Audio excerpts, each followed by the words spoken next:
Hello guys, வாங்க அறக்க பறக்க இந்த சிக்கன் குழம்பு செய்வது எப்படின்னு பார்க்கலாம். வாங்க சிக்கன் குழம்பும் சாப்பாடும் செஞ்சு நாங்களே சாப்பிட போகிறோம். வாங்க பார்க்கலாம். A few moments later. உப்பு பற்ற வச்சு கடாய் வச்சுட்டு வெங்காயம் போட்டுக்கலாம்.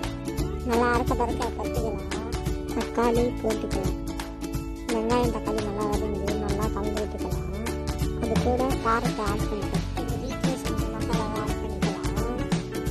ஒரு சின்ன பேக்கு அதில் வேகத்தை சாப்பிடலாம். அடிப்படையில் முக்கியமான தேவையே கறி தான், அதை நம்ம போட்டுக்கலாம். இப்போ தேவையான அளவு தண்ணி ஊற்றிக்கலாம். 2000 years. கொஞ்ச நேரம் தட்டை போட்டு மூடி அடுப்பு நல்லா எரிய விடலாம். கறி வெந்துச்சான்னு பார்த்துக்கலாம். மசாலா ஒரு பாக்கெட் ஃபுல்லாக போட்டுக்கலாம். போட்டு நல்லா கலக்கிக்கலாம். சிக்கன் நல்லா கொதிக்கிட்டு